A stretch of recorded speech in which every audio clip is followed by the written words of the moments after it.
What's up guys, welcome back to my channel. If you are new, my name is Lauren. I used to be a flight attendant based in Indianapolis, Indiana, and now I currently live in the beautiful state of Hawaii.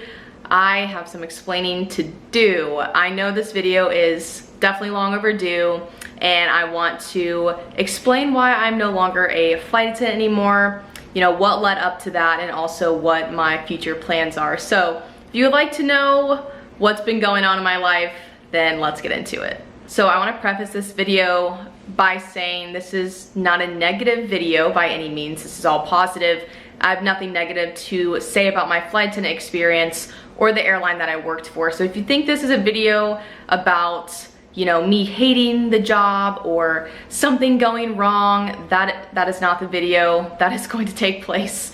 I have nothing negative to say. It is all positive, but I figured you guys deserve an explanation of why I stopped vlogging and why I'm no longer a flight attendant. I get asked this all the time on YouTube, on social media, so I figured that I should just put it all out there. That way the question has been answered. So the reason I am no longer a flight attendant anymore is for a couple of different reasons.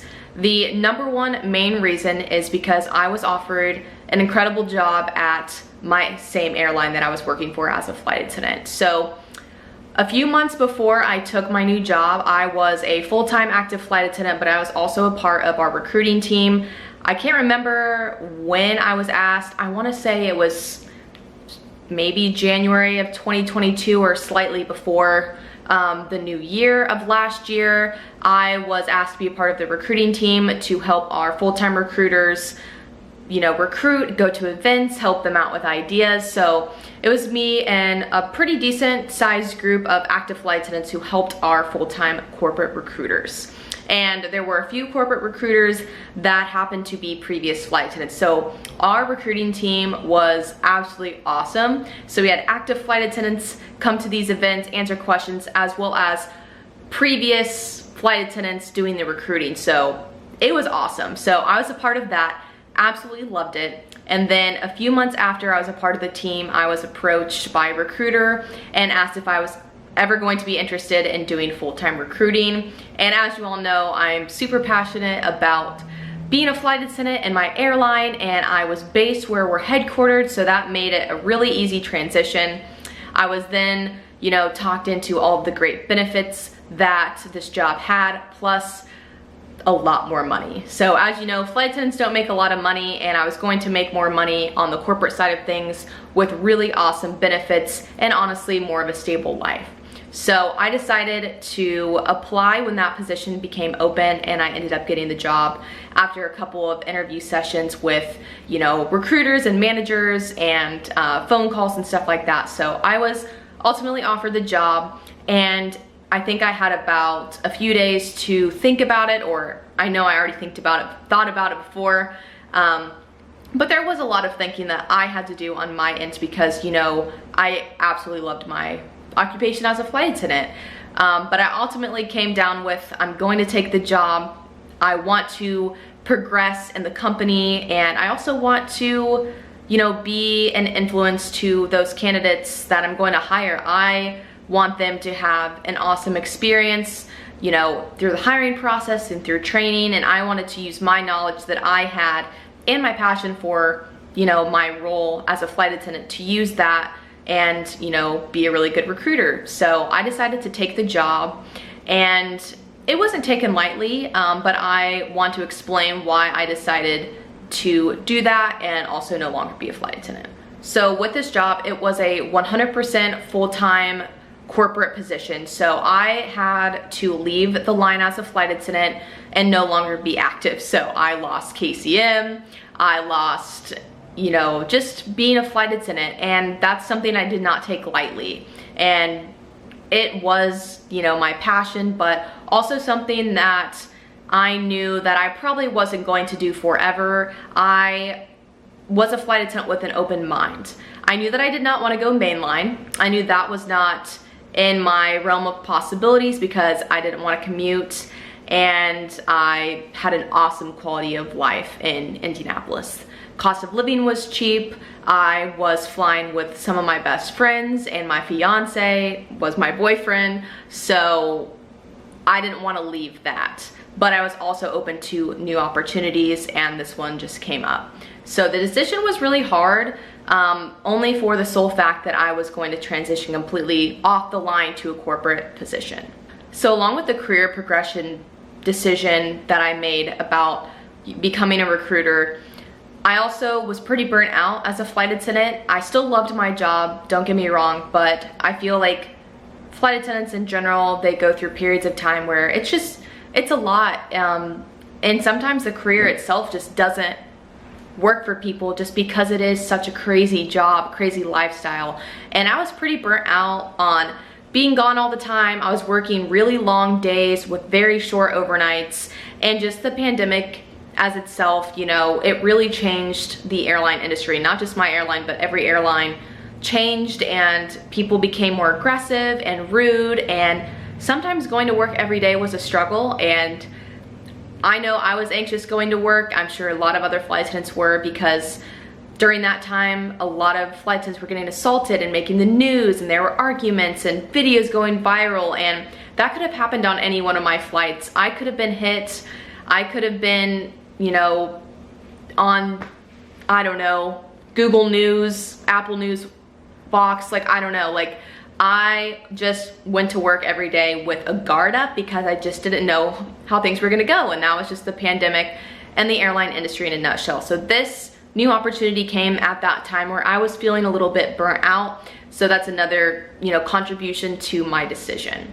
And that's ultimately why I am no longer a flight attendant. So it wasn't that I quit and I was doing a completely new job, that I went into like banking, like that wasn't it. I don't know why you said that was so random, but like it wasn't like I quit, I was done, I was going to a new job. I was quite simply progressing my career at my airline and, you know, moving up that ladder and just trying out a corporate role.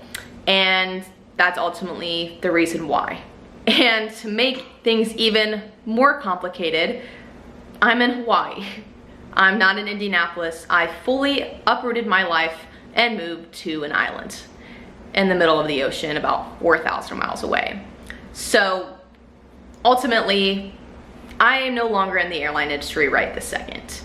So a few months into my new job came an opportunity for my boyfriend at the time, who's now my fiance. And we visited Hawaii a few times, posted videos about it, and everyone knows that I love Hawaii, and we just fell in love. And it was my fiance's dream to work for Hawaiian Airlines, and he got the interview. We flew to Hawaii, and he was offered the job on the spot.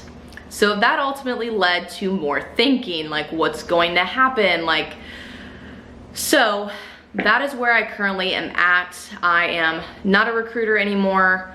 I am just figuring out what I want to do, and, you know, taking that time to really relax. It feels like COVID all over again. Like, I am just trying to find myself again, and, you know, a part of me does feel like it is missing. You know, I miss working in aviation, but I ultimately knew, you know, when the decisions came down to it, that it was the right decision.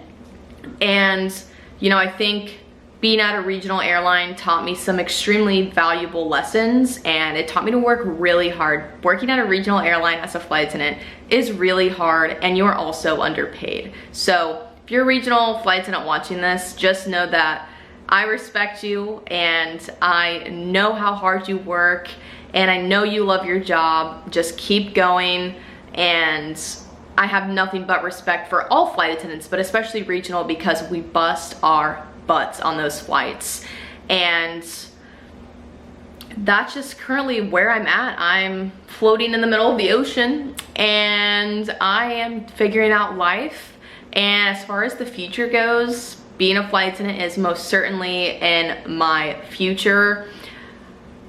Kind of what I said earlier, I'm also open to other opportunities if they so happen to arise. The only slight issue about being a flight attendant here in Hawaii is that there is one airline.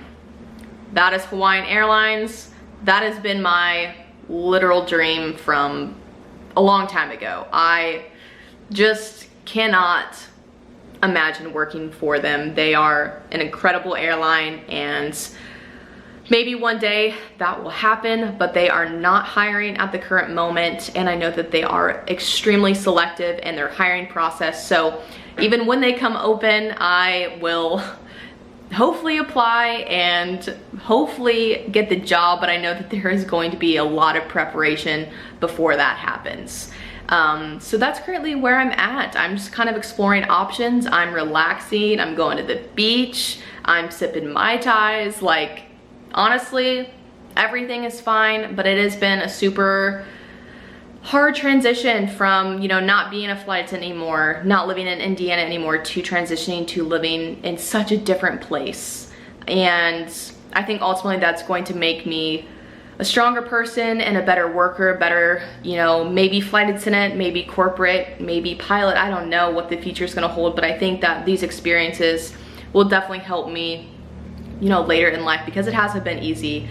But that is pretty much it. I just kind of laid it all out there, but I, you know, want to start posting more on YouTube, and whether that be Hawaii content, whether that be, you know, maybe doing videos on helping, you know, people get hired at airlines. I'm not sure, but I definitely want to keep posting.